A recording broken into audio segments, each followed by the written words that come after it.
पूर्व मुख्यमंत्री गुलाम नबी आजाद ने उनके जम्मू कश्मीर का अगला उपराज्यपाल बनने की अफवाहों को खारिज करते हुए रविवार को कहा कि वह इसके लिए इच्छुक नहीं है। कांग्रेस के पूर्व नेता ने कहा कि उन्हें किसी रोजगार की तलाश नहीं है, बल्कि वह जम्मू कश्मीर के लोगों की सेवा करना चाहते हैं। राज्य में ऐसी अफवाह है कि गुलाम नबी आजाद को जम्मू कश्मीर का अगला उपराज्यपाल नियुक्त किया जा सकता है।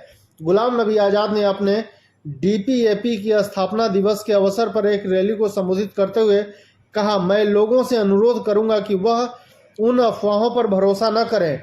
उन्होंने कहा, मैं जम्मू कश्मीर रोजगार की तलाश में नहीं आया हूं, मैं लोगों की सेवा करना चाहता हूं। यहां अब नई अफवाह है कि गुलाम नबी आजाद अगले उपराज्यपाल बनने जा रहे हैं। आजाद ने पिछले साल कांग्रेस से अलग होने के बाद डीपीएपी पार्टी बनाई थी।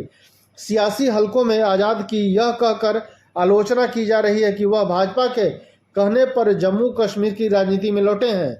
इसका जिक्र करते हुए उन्होंने कहा, जब मैं 2005 में मुख्यमंत्री के रूप में यहां आया था तो मैं लोगों की सेवा करने के लिए दो महत्वपूर्ण मंत्रालय, विकास और संसदीय मामले छोड़ दिए थे।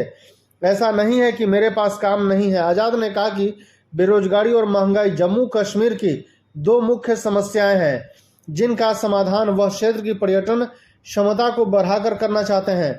उन्होंने कहा, महंगाई बढ़ रही है।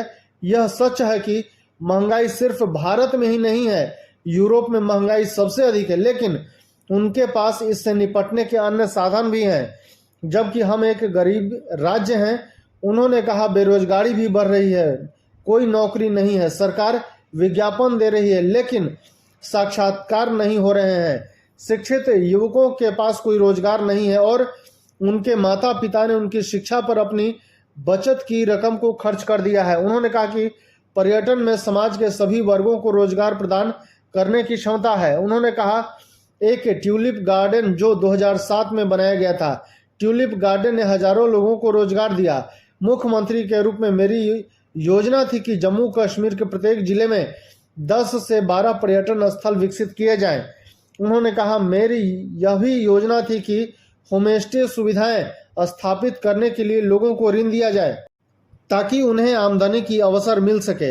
अनुच्छेद 370 और 35A को निरस्त करने का जिक्र करते हुए आजाद ने कहा, विगत कई वर्षों में कुछ राजनीतिक गलतियां हुई जिन्होंने राज्य को आगे बढ़ाने के बजाय पीछे धकेल दिया।